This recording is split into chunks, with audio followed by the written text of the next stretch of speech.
fresquinha, porque já temos maioria no placar do Supremo Tribunal Federal, 6-2. O Supremo Tribunal Federal retomou hoje, nessa quinta-feira, a sessão que analisava o decreto de indulto de Natal editado pelo presidente Michel Temer no ano passado. Lembrando que ontem o ministro Luiz Roberto Barroso, que é o relator, ele havia restringido diversos pontos, né, do indulto de Michel Temer. Depois, na sequência, o Alexandre de Moraes, que foi o primeiro-ministro a se manifestar depois do Barroso, divergiu, e então a sessão foi interrompida pelo presidente da Corte, Dias Toffoli, e retomada na tarde de hoje. Além do Alexandre de Moraes, que eu já citei, a ministra Rosa Weber, o ministro Ricardo Lewandowski, o ministro Marco Aurélio Mello, o ministro Gilmar Mendes e o decano da Corte, Celso de Mello, votaram pela validade do decreto de Michel Temer, portanto, placar de 6-2. Quem acompanhou o ministro Barroso foi o ministro Edson Fachin. O ministro Luiz Fux chegou a anunciar que pediria a vista, mas os demais ministros, para formar essa maioria, eles se anteciparam o seu voto. Portanto, temos resultado, temos maioria no Supremo Tribunal Federal. Andreasa. Silvio, temos maioria, mas não temos resultado. E o que está acontecendo agora na sessão é algo que eu, pessoalmente, nunca vi.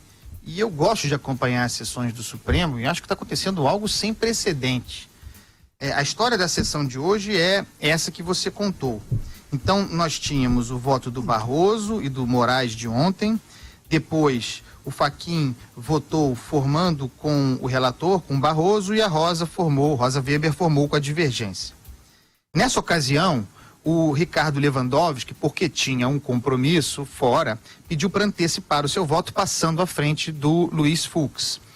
E então, votou no sentido de formar com a divergência, com o Moraes, a favor do indulto, chamemos assim.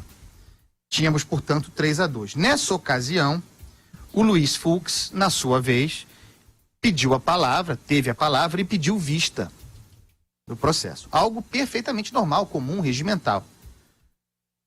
Nesse momento, o ministro Marco Aurélio pede a palavra, isso é comum também, para marcar uma posição, inclusive uma ação que eu entendo como política, pede a palavra para antecipar o voto e vota com a divergência. Tínhamos, portanto, 4-2. Em seguida, o Gilmar Mendes faz a absoluta mesma coisa. Pede a palavra para formar a divergência. Tínhamos, portanto, 5-2. E nessa ocasião, sem que mais nenhum outro juiz houvesse se manifestado, com um placar de 5-2, o Toffoli, presidente da sessão, presidente do tribunal, se encaminha para interromper a sessão, ou melhor, interromper esse julgamento em função do pedido de vistas do Luiz Fux, quando havia 5-2 no placar. Nesse momento, Gilmar Mendes pede a palavra, apoiado pelo Marco Aurélio e pelo Alexandre de Moraes, e considerando o fato de que estamos perto de dezembro e um próximo indulto se aproxima, força uma situação para que, supondo que mais alguém votasse para formar, enfim, a maioria, para que se tornasse a liminar sem efeito, independentemente do pedido de vista do Luiz Fux. Isso é que, para mim, é um exotismo. O Celso de Mello, então, nesse momento, se sente à vontade para votar. E então vota, finalmente, aí sim, formando a maioria 6-2 pela improcedência da liminar, portanto, a favor do indulto, como eu disse, chamando assim. E agora eles estão deliberando algo para mim realmente... Vocês sabem a minha opinião, eu falei aqui ontem, eu acho que o indulto vale, o indulto é prerrogativa do presidente da República e a maioria está formada nesse sentido. Apesar de eu ser contra o indulto, deixei claro aqui ontem. Mas o que está acontecendo agora é um troço bizarro. Estão discutindo atropelar o pedido de vista. Tomar uma decisão, formar a maioria e decretar a liminar sem efeito, independentemente do pedido de vista de um juiz. Isso eu acho bizarro, isso realmente é difícil de entender, mas é o que está se debatendo nesse exato momento. Professor Marco Antônio Villa, bom, de acordo com o voto do Gilmar Mendes, podemos todos ficar tranquilos, o professor Villa não vai pular aqui do 24º andar. Como era esperado, né? Tem coisas que é tão evidente. Eu vi trechos da sessão porque eu não suporto mais. Eu assisti muitas sessões da Ação Penal 470, por exemplo, eu assisti todas. E outras sessões mais para frente que foram ocorrendo nos anos posteriores, mas eu não suporto ouvir mais o Gilmar Mendes. Eu acho que há um limite para os meus ouvidos.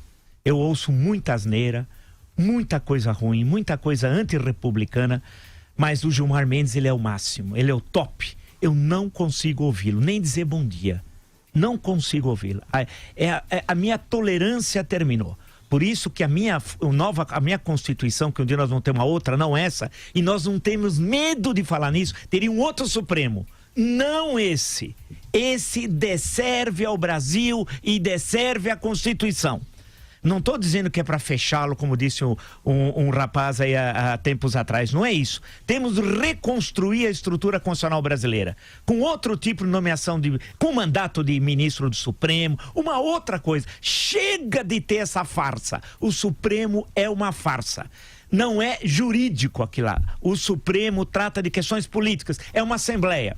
É igual ao Congresso Nacional. É igualzinho ao Congresso Nacional. A única coisa que eles têm toga, tem aquelas cadeiras, tem lá o capinha. O capinha é aquele que coloca a capa nos ministros e puxa a cadeira. Ganha 8 mil, capinha. 8 mil para fazer aquilo, né? 222 funcionários por ministro. A coisa é isso. Agora é aquilo.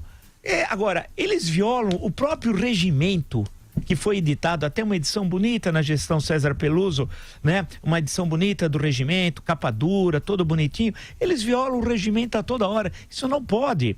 Então eles passam com uma moto niveladora por tudo e não querem nem saber.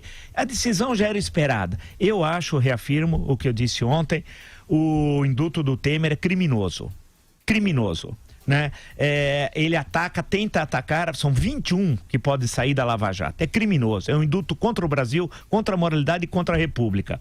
E joga água no moinho daqueles que acham que se é para ter STF, esse STF melhor não ter nada, o que é errado. Nós temos de ter uma Suprema Corte, mas uma Suprema Corte na acepção do termo, não esse circo, que esse STF é um circo. Quem também se junta aqui ao time do 3 em 1 a partir de agora é o Joel Pinheiro. Joel, tudo bem? Já chegando aí com a bola do indulto para você comentar. Olá pessoal, o trânsito me atrasou alguns minutos. Pois é, sem dúvida nenhuma, uma decisão de um indulto polêmico, porque é um indulto que libera aí mais de 20 políticos presos aí por crime de colarinho branco na Lava Jato. Não tenho dúvida de que o STF nesta decisão, assim como em todas as decisões, é político.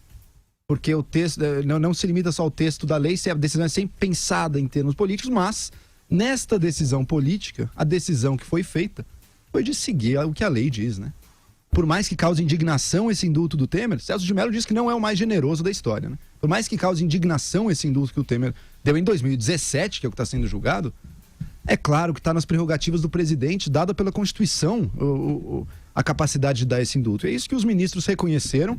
A situação causa uma justa indignação na população, mas o Supremo aqui estaria indo além das nossas instituições, estaria indo além do seu poder se ele chancelasse a opinião do relator aí, se ele tentasse barrar esse indulto do Temer. Isso foi 2017, né? Qual será a surpresinha de indulto que o Temer estará preparando para 2018?